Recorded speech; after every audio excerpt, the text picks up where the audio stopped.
Yeah. Yep. Okay, we're on. Oh, I got the chat finally. Okay, Yay. cool. So let's see if this works.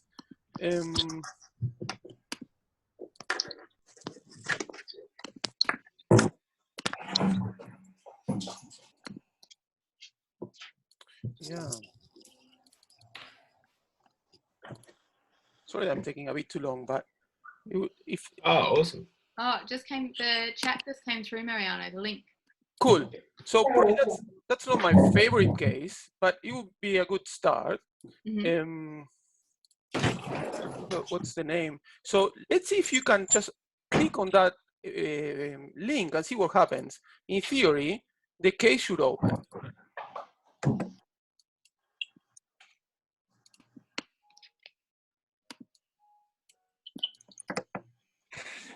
Got it. Cool. Yeah. Cool. Awesome. So this is a little bit of what I wanted to talk to you all about, like how we are going to organize and what I think, how I think we should operate. And I would love for everyone first to trigger the discussions with cases that you have in your practice. If there are no cases, you are not sending cases, I always can bring some cases, but I think it would be lovely if you just bring through the week, you see a patient, you took some radiographs or you've done an ultrasound or whatever, and then you say, well, this would be a nice case to discuss in rounds. So if that is the case, I suggest you just send that case and probably send an email saying, I would like to discuss this case in next rounds. So now I have that case, and then I can then share that case with the rest of the group, like I'm doing now with the link. Make sense? So then all of you can open, and probably I'll send an email the day before, so you have the time to open that study, take a look, see if you have any questions, and then for the next day, you are kind of ready, to start the discussion. So you will have, in a very simple way, so you should be able to send the case in a very simple way, not very time consuming. And then we should be able to share that case with everyone in rounds. And then during the rounds, we should be able to share the screen. So probably we can draw on the images and interact through that sharing of the screen.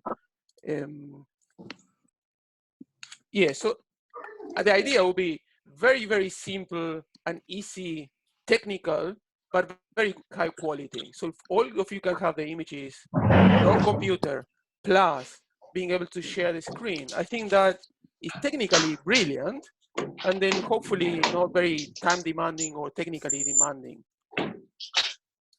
So I don't know if you agree with that. Sounds good. And I'll just add there that in the email, hopefully everyone got the original email I sent through, is the way to link your radiology server to Asterisk, which is the program that Mariano and all both NEVS and NBS are using now to view radiographs. It's an online server, and it's way easier than doing JPEG and sending them to the patient. So if you follow the instructions in the email to link, or if you didn't get that email, let us know. And the online server will help. Someone's just got a little bit of background noise. To mute yourself if there's a little bit of noise in the background. I think there is a way to kind of mute, and then if you talk, then unmutes automatically. So then it kind of keeps quiet. Okay. And then only turns on if you talk, but I'm not sure how to do it. But it will be, yeah. So I can, if we're getting a lot of background noise, I can actually sort of be the muter. But then obviously if you talk, I might not. And if you mute everything. Oh, I can just mute individuals. Oh, I see. Okay. Well. We'll see how we go. It's good now. Nice and quiet.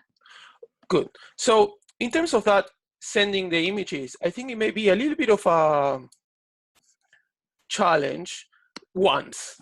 So if you have difficulties, you just give us a call and we'll help you. And then you spend probably an hour doing that, and then you forget about it. And then from there on, then it's gonna be the simplest way ever to send a case. You just click a button and then we'll get the images, high quality images right away. So take 1 minute, and then the 1 minute of pain, a lifelong satisfaction, let's say like this. So I highly suggest you do that. So let's start with this case. And this is the one that I send the link to you. So do you want to take a look? I can give you a little bit of the history, and I'll give you a little of the background.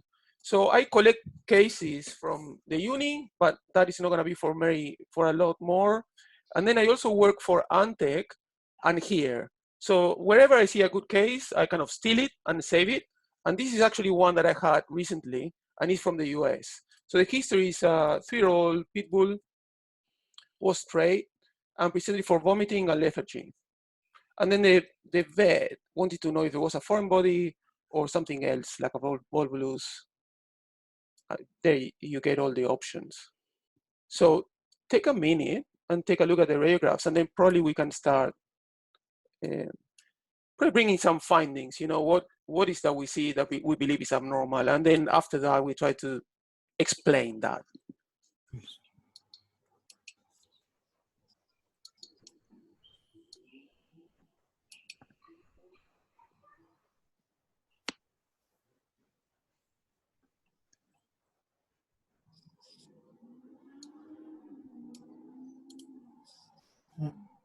Any volunteer?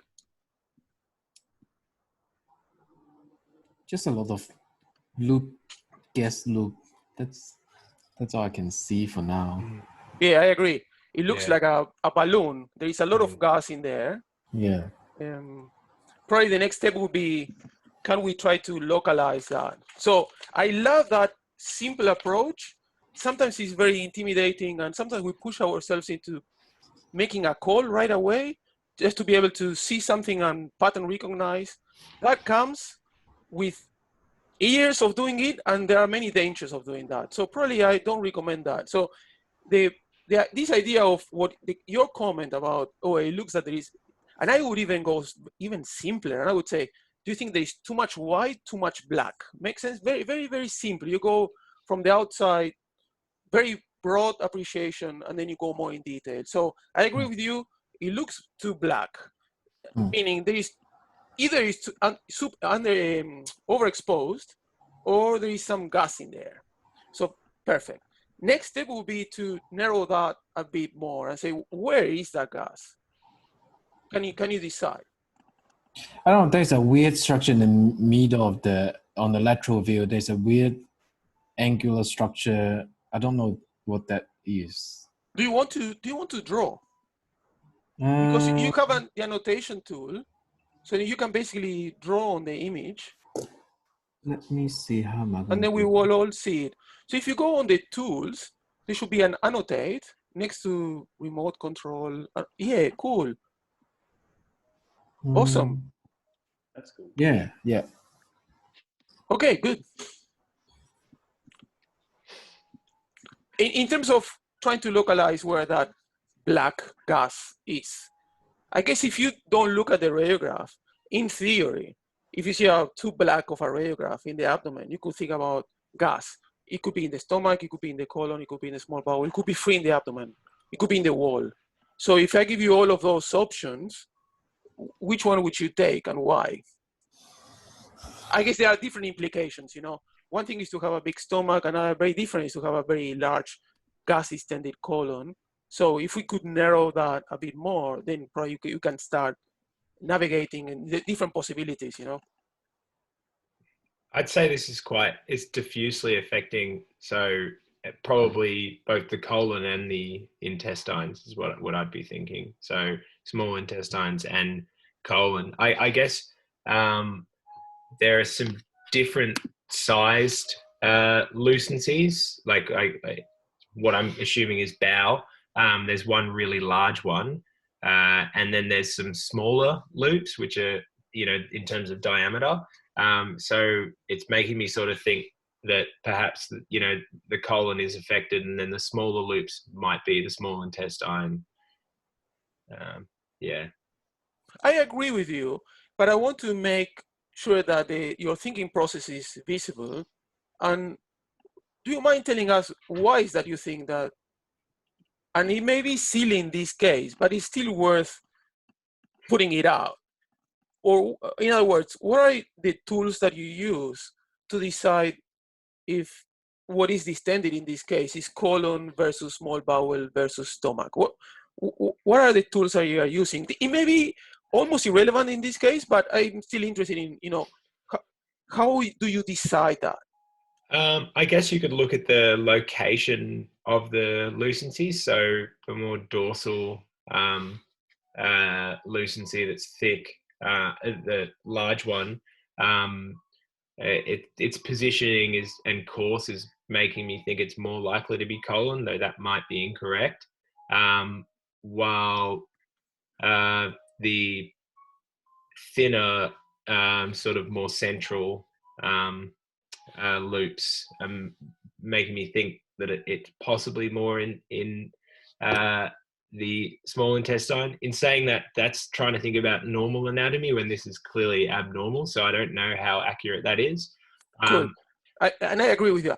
So basically, this is so abnormal that is actually helping you to make the call that because there are so many, then at least some of them has to be small bowel. Just because there is not enough colon. Make sense? Yeah. So in this particular case, that probably should be the strategy to say, well, there are so many distended that it's unlikely for all of that to be colon just because there is not enough colon to occupy that much of the abdomen. But sometimes it's a very hard call. And the strategy should be what you mentioned, is just knowing where the colon sits normally. And then if you can identify that first, and you say, well, that is colon, so therefore I accept for that to be distended. I just move that out of the way. And then if I move that out of the way, can I still identify something which is therefore going to be small bowel that it still looks distended? So that should be the thinking process. There is one more strategy that I would recommend, and this again is probably not talking about this particular case, is whenever you have that dilemma, is this small bowel, is this colon, which is to do a pneumocolon. It's just to put a little bit of gas in the colon. You take another radiograph. It takes 2 minutes, super non-invasive, super cheap. And now you get that problem out of the way, because now the colon is going to be nicely filled with gas, and then you can separate colon from non-colon.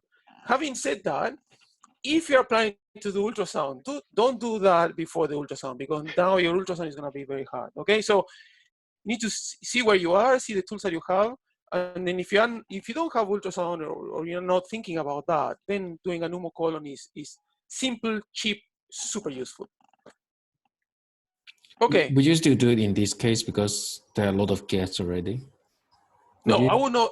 No. Good point. I would not do it in this case. I think in this case, I agree with your comments. There's a lot of gas.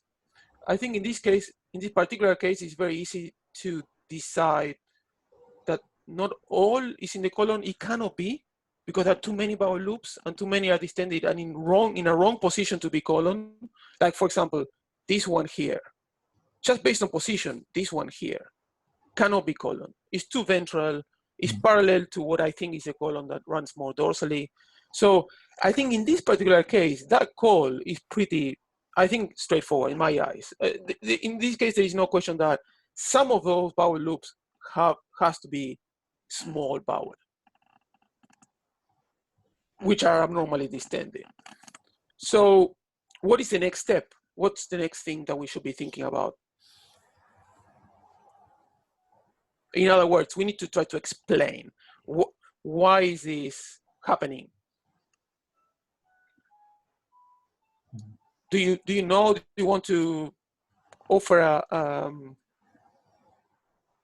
explanation, or you could offer a hypothetical explanation? So I guess you're just trying to think of mechanisms.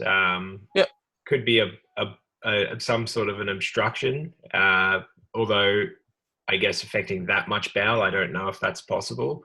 Or it could be some sort of a stasis, which is causing things not to be removed. Or as Helen's just said in the chat, it could be some sort of a torsion. Good. Yeah. Yeah, that's all I can think of. So I would like to I like the torsion option, and I would probably put that together with the idea of stasis that you mentioned. And probably there, instead of calling it stasis, I would, which actually is the same thing. The underlying process is the same, but I would call that functional ileus. Makes sense. So there is no mechanical obstruction of the flow, but it's just that it doesn't flow and it gets distended. Makes sense. So instead of calling stasis, I would call it a functional ileus. And then that is on one side. And then on the other side, and this is almost every time we see distended bowel loops, small bowel, we need to be thinking about these two options. One is functional, the other one is going to be a mechanical. So which one do you vote for and why? And you may not be 100% sure, but can you give me arguments to support one or to support the other one, or to think that one is more or less likely? I think it's functional. I'm just guessing, just because of the guess pattern is so generalized. Good point. So, okay, when I say good, it doesn't mean that I agree. I like the comment, okay? So, and maybe we leave it open for anyone to disagree. I like your comment, and I like you are backing it up with a statement. You are saying, I think it's functional because there are too many bowel loops distended. And that is a good criteria. We try to decide if everything is distended, we tend to go with functional. If there are some distended, some non-distended, we tend to go with mechanical. We will see that there are exceptions. So yeah, I'm going to play devil's advocate here. Excellent. I love that. I'm going to say that I'm thinking it might not, like what we're saying here, it might look like, you know, it's so diffuse, when in reality it's just a few really well, not a few, but many really dilated parts of colon and intestine. So it's making me feel like there's something more mechanical that's causing it to be really severe. And Helen just said in the chat, which is, I agree with, is it's way too dilated to be functional. Okay. And possibly two populations as well, maybe. Yeah. Okay, very good arguments. So let's see which ones work, which ones I would probably not use. I like the two populations, but then here we need to see if we agree, because one of the arguments that it could be functional is that there seems to be not two populations, that where everything was extended. So now we need to go back to the images and say, are there really two populations, or is this just one population? So we need to go back to there and try to figure that out. I want to make a point about the functional and the argument that because it's too distended, it can be functional. I would not take that. I would not be 100% sure about that. It depends on the functional. The most common functional that we basically don't call it functional, but it is severe enteritis. So if you take a radiograph of a dog with a severe enteritis, the small bowel is abnormally distended and is generalized, and that is the most common cause of functional. That is not severely distended. Now, the more unusual causes of functional ileus, which are like a volvulus or like infarction, that can get super distended. Makes sense? So again, there, I will not use the degree of distension that much. I prefer to use the two populations, which most of the time works. We will see that not in every case. So if we come here, I think, I don't know, and this is the reason why I brought this case. It's kind of a tough case. These ones, some of them may be not so much distended. And I accept it. I remember I struggled with this. I said, well, I'm not sure. I don't know if this is small or everything is distended. So I have a little bit of an issue. But the principle should be, if everything is distended, we go more with functional. If there are two populations, we go with more mechanical. Having said that, and I obviously decided not to bring an extremely easy case. I wanted to have it some twist, some difficulties. So let's go through the exceptions. Why is that we say that when there is a mechanical ileus, we will have two populations? What's the underlying idea behind that? In other words, can you think of situations where you can break the rule? Makes sense? Can you bring a situation where there is a mechanical obstruction and there is no two populations. So now we are going further to the rule. Makes sense? We like the rule, we use the rule, we know it, but let's go one more step and say, is there a situation where the rule doesn't work? Is it when, if the obstruction is very oral or aboral? Excellent, excellent. So that rule relies on you being lucky and having a mid-jejunal obstruction or somewhere like there. Make sense? Because that's going to give you the two populations. Even if you have it really cranial and now you are blocking the pylorus, now the stomach is going to be distended, small bowel is going to be normal. So it's going to be one population. It's still an obstruction. Second possibility, if you are all the way to the other end, so now you have an obstruction in the ileum. Is this going to have two populations? Well, not that much, because now the entire small bowel is going to be obstructed. Make sense? So have the rule, use the rule. It works 90% of the cases. In some of them, it doesn't work. As far as you know why we use the rule and what's the underlying principle, then you can always step out of that. I'm going to go through another exception, and then I tell you what it is. The other exception that is worth discussing is that principle that we use, that all the functional ileus should be all distended. Can you find an exception to a rule? And then again goes the underlying processes, enteritis, volvulus, makes sense? So that is going to affect the entire jejunum, let's say. Can you think about another option where a functional ileus is going to produce a focal dilation?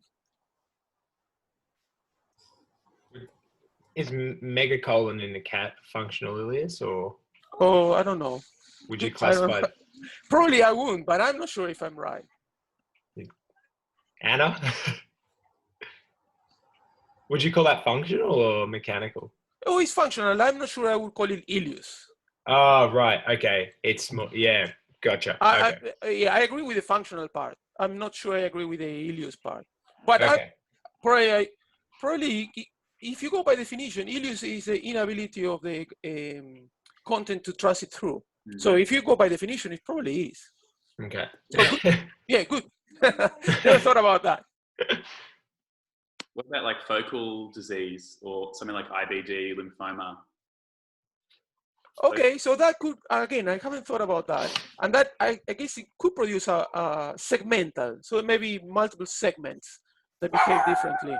The other one is what Helen is suggesting, which is pancreatitis. So in that one, you basically, and you can see it in ultrasound, sometimes there is a severe pancreatitis and you see the duodenum very distended.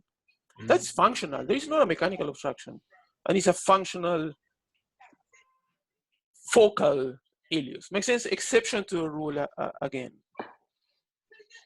Okay, so I wanted to visit the rules and also visit the exceptions because they are there. And this is a little bit of an exception. So I'll give you the underlying history here. So this is a case where, you know, with the teleradiology, we are asked to either send a report back or to give a call. The person referring the case has that option. So in this case was, can you call back, please? So I called back and I said, look, you have a problem. There is one more thing before going to the story. And someone showed that. What do you think is this? Corn cob. Yeah. That's a corn cob. Which is hard to see because the image is so busy.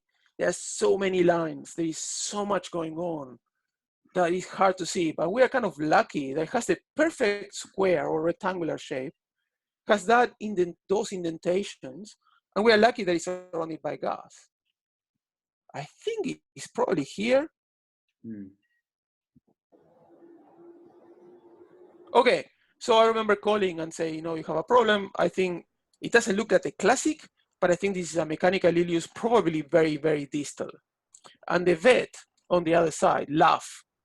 And I said, why are you laughing? I said, because the dog just pulled a corn cob. So we were like both on the same side, and we both agreed that this was a concave. We both agreed it was distal, and then the evidence was there. I would never expect a concave to pass into the colon, but this seems very chronic, so it likely it managed to pass. Yeah, wow. Okay, any questions? Yeah. I can't tell if it's just the way I'm looking at it, but is there spondylosis Absolutely. at the top there? Yeah, yeah. I wasn't sure if Yeah. it was a superimposition of some kind, but yeah. No, there is. And it's a 3-year-old dog? Is that? Yeah. Yeah, could be there. We don't usually pay too much attention. I will be a bit more concerned, not so much. So I will go like that. And the one thing that I will make sure is that the shape of that vertebra is okay. And it actually, in this case, probably looks a bit shorter. So I don't know if this was previous trauma. And the other very important thing in a young dog, stray, it would be that there is no lysis of the end plates, that we are not dealing with discospondylitis. And the hallmark would be just decreased opacity on the opposing end plates. This probably wouldn't care that much. And this, it looks like it's impinging on the canal, but it's very unlikely that it is. That is dorsolateral. So that is just superimposition of something that goes outside the canal, that it gets superimposed over the canal. So usually that's not concerning. But good to take a look at the whole image and not to get trapped with, this is the classic case where you get trapped with what is going on in the abdomen, and it's very easy to miss something outside just because there's so much going on. Mariano, sorry, I missed the beginning, but some of those huge loops there, are they actually large bowel, or is that actually small bowel that's got that enormous secondary to obstruction? I think it's both. So based on the number of abnormally distended bowel loops, some of them are sure are colon, but some of them are sure small bowel, just based on the number. Mm-hmm.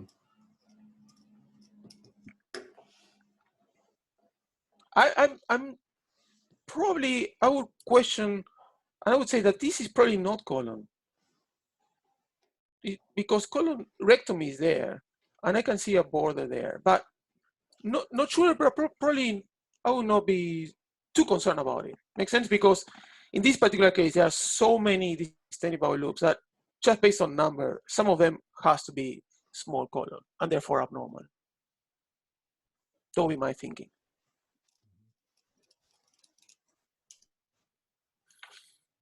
Any more questions? Otherwise, I'll try to, is the sharing the link working for you? Do you open the images or, okay, good. I can see some people saying yes. So if there are no more questions, I'll probably go with another case, and I'll give you the option. We can stay with abdomen. I have a beautiful CT, well, sorry, I shouldn't have said that.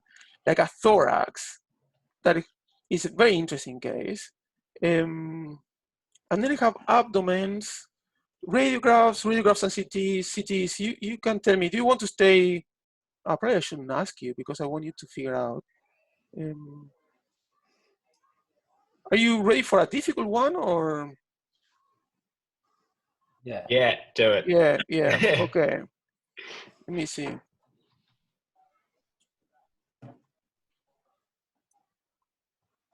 Okay, this one.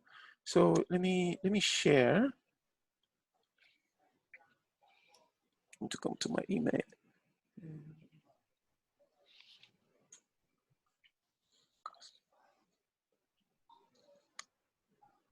Oh no.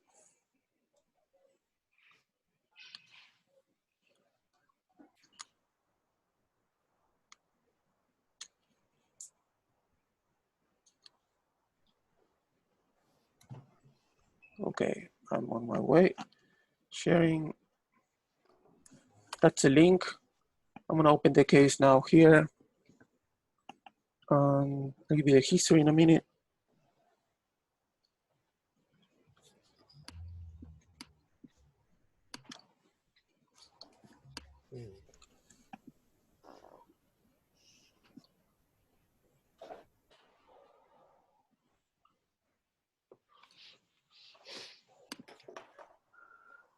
And I'm gonna add one image. I will send to you one additional image, which is very interesting.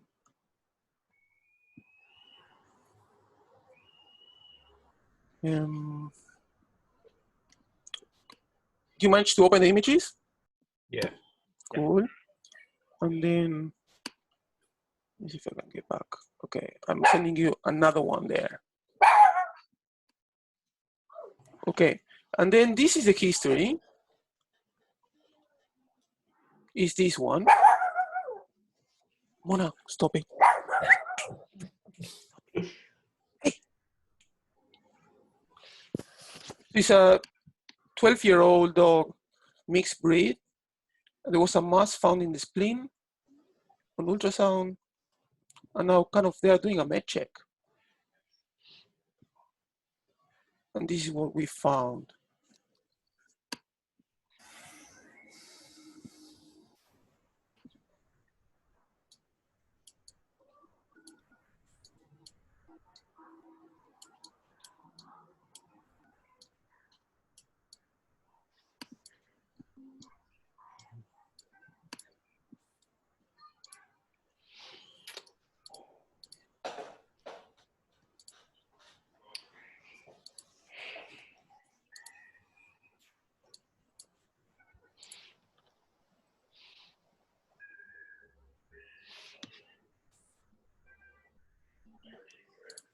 Anyone? Oh, the first thing I guess is the thorax. The thing that jumps out to me is how well defined. So I'd say that there's some gas opacity in the lungs dorsally, but then ventrally in particular you get an increase in sort of soft tissue opacity. Do you mind doing the annotations? Oh yeah, how do I go? So if you go up annotations, yeah, and then you can just draw. Okay, yeah. So up here, oh, I don't know. I put an arrow there. Sorry. So can you see the drawing or not really? No. Okay, so dorsally It's okay. here, so more normal lung tissue, okay. I guess. Yeah. I'll draw it in. And then when you come ventrally, in particularly here, there's this increased soft tissue opacity. And then the what looks like the borders of each lung lobe are really well defined. So they're the most sort of gripping things to me. And then again, cranially, there's another sort of focal area of increased opacity there. So that's on the lateral. That's what I found. And then on the DV, on the right-hand side, you have, oh, sorry, the VD, is it, or a DV? It's a DV, very DV. likely. Yeah. So on the right-hand side, you have this area here of increased opacity. I'll just mark it. And then there's also, I just noticed this rounded area of increased opacity here. You may be drawing on your images. And not on... Damn it! It's not coming up. Okay. I was thinking like you are working so hard and typing, and I don't see anything coming. You may be typing in your images and not in the share screen. How do I do it in the share screen? Well, it should be a tool up there on Zoom that you can annotate. Yeah, I'm doing it on mine. Sorry. Okay. Thinking, what is going on? So how do I do annotate? Because I'm kind of agreeing with everything, but I just want to make sure that you are pointing to the right structures, Yeah. I can't see the annotation tool. That's okay. Yeah, sorry. If you click if you're next to view Mariano's screen, it says view options, and there's a pull down menu that says annotate. View. Oh, yep. Oh, yeah, great. Okay, cool. So I guess really quickly, this was the ventral area I was talking about on the lateral there, and the more cranial here. Whereas up here dorsally, it's more normal tissue. Cool. On the VD, this was the area of increased opacity I was talking about. Yeah. And then also here, which I found there's a smaller focal area. And then of course, this big area here where the cardiac silhouette should sort of be sitting. Yeah, they were the main sort of things that jumped out to me initially. Cool. So don't go into the interpretation. Let's see if someone else. I like your role of devil's advocate. I like when someone else goes first and then you disagree. Because I feel like recognized. I've been doing that all my life. I like to disagree. So all right. anyone else that want to point at something or something else, or do you agree, disagree? Do you want to add something to the description? In that opacity that Paul identified, it does look like it's almost like an alveolar pattern. There's areas of lucency. Yep.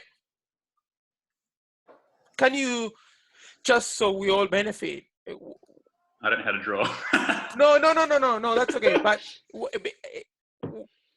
how do you define, or why are you saying that? And I agree with you, but why is it an alveolar pattern, and what is the meaning? So it's bronchi surrounded by increased tissue opacity. So so air surrounded by either fluid or is that what you mean? Yep. I agree. Actually, I agree. So basically, an air bronchogram. Yeah. is a very poor decision to call that an air bronchogram, because it's pointing to what is actually unchanged. Makes sense. In a normal lung, the airway has gas, so that doesn't change. What it changes is the lung surrounding that airway. In a normal lung, surrounding the airway is just the cartilage and the vessels probably, but basically the surrounding lung is slightly more opaque compared to the airway, but only slightly. And that's why we don't see that clear. When you add fluid, not within the airway, but in the periphery of the lung, in the alveolar space, all the way down, then that lung is the one that increases in opacity and then highlights, it makes the airway more clear. And that's why we call it air bronchogram. But actually the abnormality is in the lung, not so much in the airway, at least in that big airway. You could argue that it's still in the airway, but in the very peripheral distal airway. So I agree with you, that abnormality, there are air bronchograms in that lung lobe. I agree with you. Yeah. Is there any pro-effusion? Okay, I agree. Can show me what are you using to make that call? I think it's like here. Paul, you may need to erase your stuff, huh? Oh, how do I do that? Sorry. There you go. Sweet. Yep. Yeah, just maybe here a bit. Okay, good. I agree with you, but I will make a very small point, which is I would warn you to be careful reading pleural effusion down here. And with that, I'm not saying that, for example, in this case, I think that separation, that whatever is in between the contour of this lung and the wall is effusion. The reason why I'm warning you and making you a bit careful is that sometimes where there is a lot of fat in the mediastinum, we can see that separation even without pleural effusion. So my recommendation would be go and try to find pleural effusion in areas where it's safer. In other words, where we don't usually find that separation of the lung from the wall. So for that, I would always try to go to this projection. So in this case, and it's small, but it's there. There is a separation of the lung from the wall here. And also there is fluid going in between the lung lobes. And that is super safe. Makes sense because there is nothing else that could look like that. If it's very, very, very thin, it could be just fibrosis of the pleura, but in this case, it's not that thin, and it widens as it goes to the periphery. So then that has to be fluid, and there are not too many options to that. And similarly, I would pick the pleural fissure lines. That's how we call them, in between the different lung lobes. So to review pleural effusion is pretty simple. We have separation of the lung from the wall.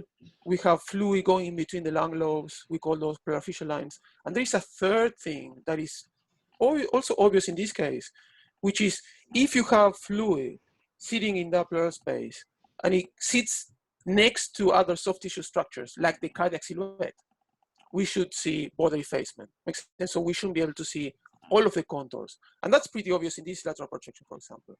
It's hard to see the contours of the heart. It's hard to see the contours. Here is probably not because of that, but also it's hard to see the contours of the heart in this projection.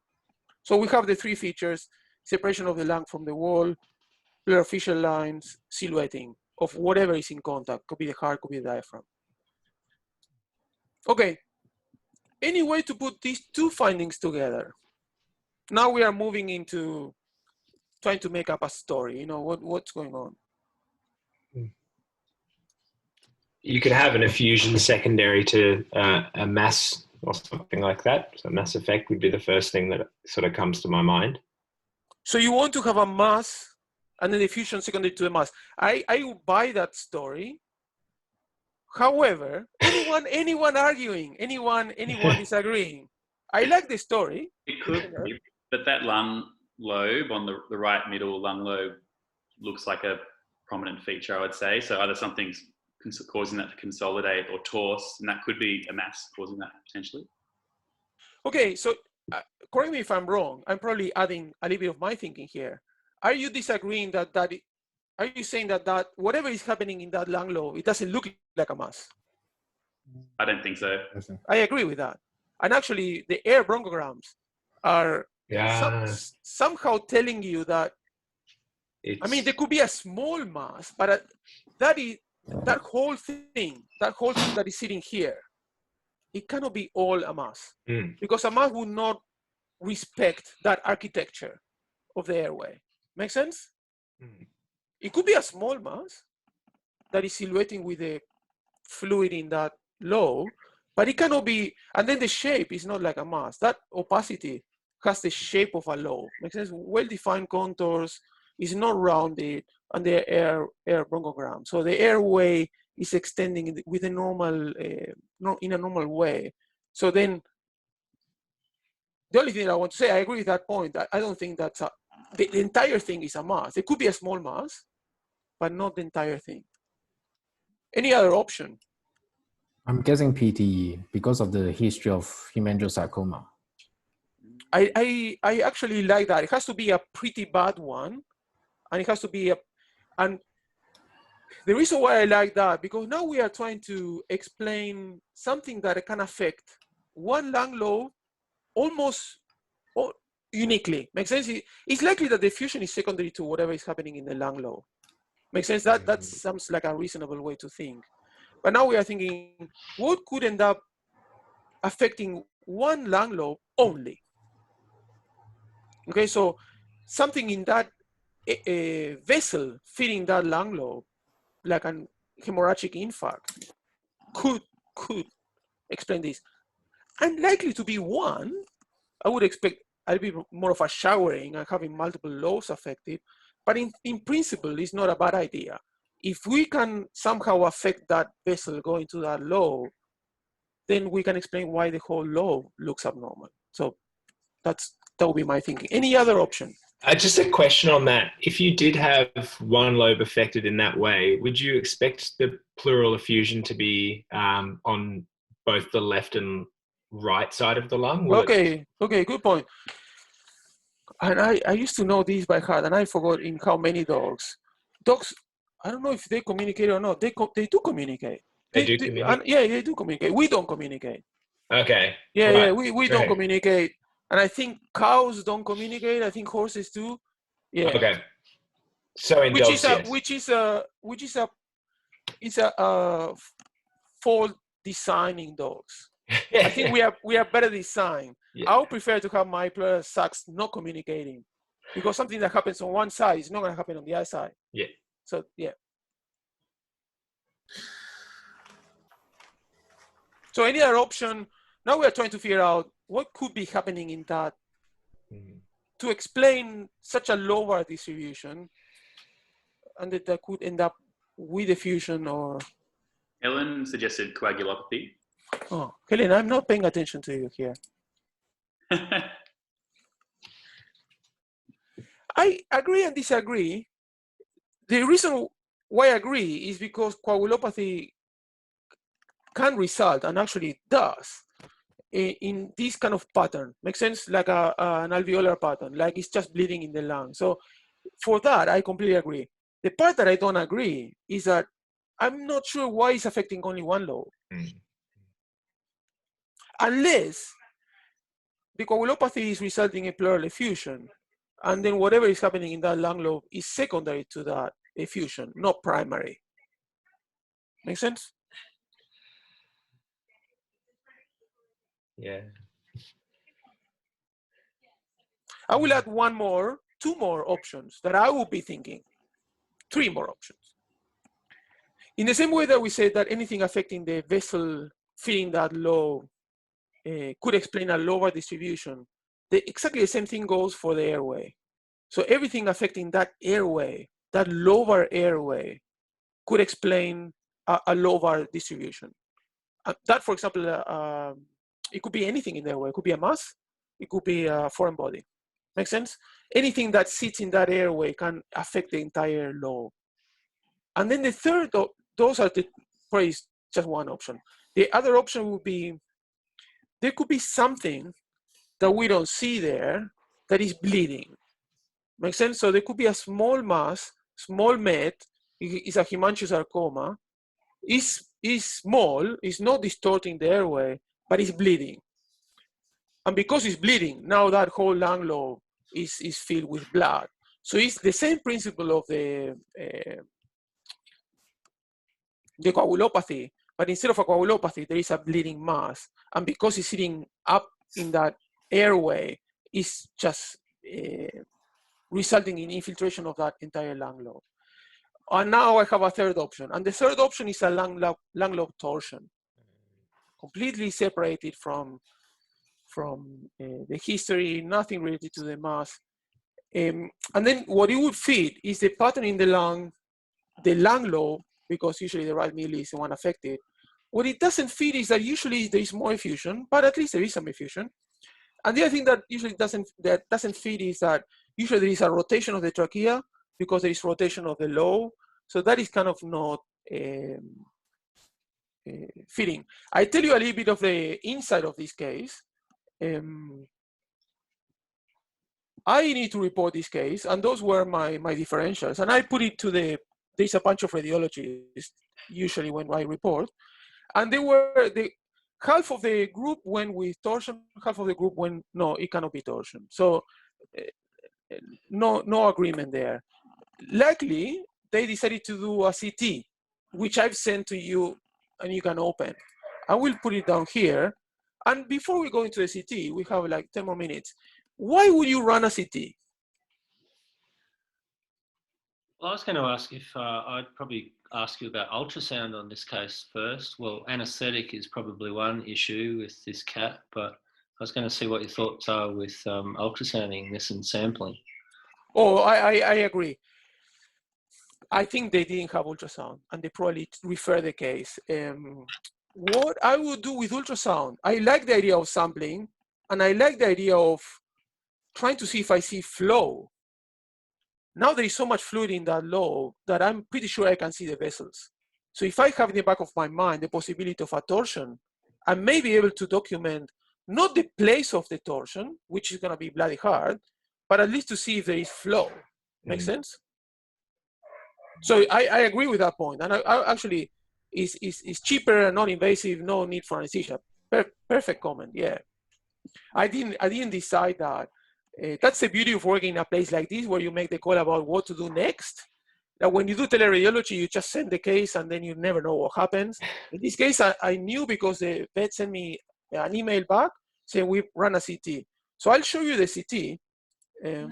Mariano, Yeah. can I just ask on the ultrasound in the case of a lung lobe torsion, will you see arterial flow but no venous, or would you expect to see venous congestion? My answer is that I don't know. I don't know, like, scientifically. My expectation would be either a complete collapse of the artery or venous congestion, depending on the severity of the obstruction of the artery. Yeah, that makes sense. If there is still arterial flow, which seems to be the case most of the time because there is this increased opacity, meaning that there is more fluid. Now I'm thinking, is that going through the bronchial artery or not? And I'm not sure about that. So I'm not sure. I think I would keep an open mind for both. But the flow should be a very high resistance flow in the arteries, if there is flow. Yeah, okay. Yeah. And on that right lateral, Mariano, it seems quite good orientation of the air bronchograms. And I completely agree.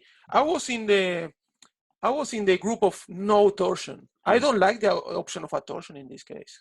So you'd expect that to look a lot more funky if it's... I completely agree with that. But there still were people saying, well, whatever. And I guess that is the reason why you would do CT. You would do CT to get a better look at the airway, see if there is a foreign body, see if there is a mass in the airway, the direction of the airway, and the blood flow to see if there is enhancement. So all of those things CT can provide. Let me bring it here. Had this cat been vomiting, Mariano? No. Yeah, another good option. Aspiration pneumonia. The only unusual thing in this case for aspiration pneumonia would be the pleural effusion, which is probably not so much expected or commonly. Okay, so this is the CT. You have it, so and you have it forever. Makes sense. So you can always go back and study and go through it in detail, going through that link. Let me go through.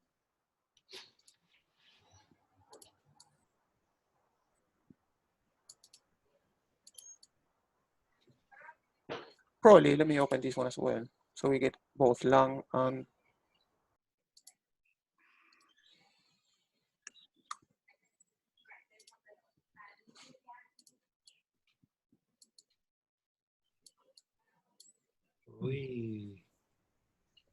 well, until there is basically what we expected. Let me bring.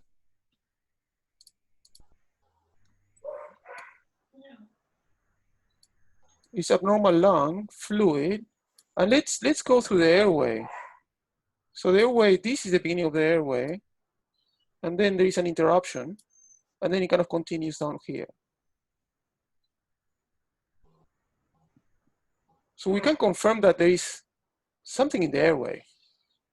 It's an abrupt interruption. And then if you go with the vessels, there is no enhancement. See within that lung lobe? So the interruption is here. Is airway there, airway down here, nothing, no air there. And then actually the vessels are not enhancing down there. So, and this is as far as I know. What I would write as my differentials in this case is actually there's probably a little metastasis there or a little mass that is doing both. It's blocking the airway and also blocking the vessels, but that is just a hypothesis. Unfortunately, I don't have like more information about this case. I don't think there is a torsion. Someone could argue that there is a torsion here, and then it torts this way. And now you can explain everything. You can explain the abnormal airway, the obliteration of the airway at that point, and also the vascular. So there could be a torsion. The torsions that I'm more familiar is more like turns the other way and the airway goes more dorsal, but it could still be a torsion. There were people still believing that this is a torsion. I'm not that sure. So maybe I disappoint you because I don't even know what's happening in this case. I just found it extremely interesting to think about what can produce a lobar changes, secondary effusion, and then how it looks. I think the options are mass in the airway or a torsion. like it torques like this along the airway. Would bronchoscopy be the next step, or would you this kind of something that you would go straight to some surgeon with? I guess. I don't know. What about the amazing people? I was going to say I've only ever seen one lung lobe torsion that I've actually been involved in working up, and I scoped that dog. It was a pug with a left cranial lung lobe torsion. And I scoped it and got to the left cranial primary bronchus, and there was blood and fluid bubbling out of the bronchus. And so I find it, I mean, obviously there's a kind of spectrum of how this develops, but I find it interesting that this is such an alveolar pattern, but the airway is actually quite clear below the point of the obstruction in this case. Can you get, what about bronchial collapse, or would that be much more like a dynamic thing? Okay, so now you're thinking, there are diseases, but they're usually congenital. So where there is a small area of the airway where the cartilage is inefficient. So basically there is a collapse. Usually, and I can bring one of those cases next time. Usually what happens in that case is that that abnormal airway acts like a valve and then either collapses or gets very big. But this is something that there is some leakage here. So either the leakage comes from a mass that is leaking or from abnormal vessels, like secondary to a torsion. Because the volume of that lung lobe is not that dramatically small. It's actually, if anything, is big. So there is some fluid in there. It's not that it's atelectasis. I guess this is following on from what Anna said, but the thing I'm conceptually sort of finding difficult is if you do have a mass obstructing the airway, I guess the answer is that it's not fully obstructing the airway, but it's hard to believe from my perspective that you're going to get such a nice bronchogram on the radiograph. Is that fair to say, or is it? Well, and that brings the point, if you have aspiration pneumonia and you have like a dramatic aspiration pneumonia, there is usually gas in the airway. And I suppose that is because there is cartilage, and then the fluid keeps moving down and it somehow gets reabsorbed. Yeah. So once in a while you see like a lung lobe with an alveolar pattern where there is no air bronchograms, but that's probably 1% of the cases. Right. And I don't know the reason. I'm speculating the reason why there is almost all the time air remaining in the main bronchi. I'm not saying in the peripheral airway. I'm saying in the main bronchi. And probably another reason that I'm thinking aloud now, it could be coughing. If you cough, whatever you have in that airway, it may go back. I don't know. I'm just thinking aloud. Yeah. Another question, Mariano. You said that in that consolidated lobe that there was no contrast in the vessels. Yeah. Why would that be? Is that if it's the obstruction of the airway? Well, and the answer is I don't know. And then that's one of the features that we need to try to explain. And the options to explain that, the torsion is a lovely one, because the torsion is going to affect both the airway and the vessels. So then there you are. Otherwise, you need to go my way, which I'm creating a mass that is not only obstructing the airway, but it's also blocking the vessels. Invading. Makes sense? Invading the vessels. And I'm open for more options. I kind of run out of options. Yeah. Did they give you any kind of thoracentesis results at all, by any chance? No. I've lost this case. Yeah. From there on. Yeah. Okay. I still thought it was a beautiful, lovely case to discuss and to bring the features of torsion. So we could probably mention those before finishing. The features of lung lobe torsions are the vesicular pattern, which is an air bronchogram, but even more, you usually get vesicular. Usually there is always pleural effusion. The most affecting lung lobes are the right middle in deep-chested dogs, or the left cranial in rounded-chested dogs. Pleural effusion, abnormal direction of the airway, and rotation of the trachea. Those are the features that we usually see. And then probably the other nice thing to have as a conclusion is how we think about lobar distribution. And it has to be something that affects either the airway or the vessels to that lobe, whatever. And that's a way to think about them. Foreign bodies, torsions, masses in the airway. Okay, Cool. so we are done. Now we start working. This was just a fun. Thanks so much, everyone, for coming. We're going to be doing this weekly. We're going to aim for 9 o'clock every week, but if we get feedback from a sort of majority that that's not going to suit, then we're a bit flexible with timing, but keep us posted. Any feedback, let us know. I will post a link to the video of this for anyone that can't attend. So if you've got anyone in your practice that felt like they missed out, direct them to our website and there'll be a link to there within the next 24 hours or so. Cool. Thank you so much. Mariano, thanks, Anna. Thanks, Mariano. Thanks, Anna. Thanks, We're good. Mariano. Thanks. Good week. Thank you.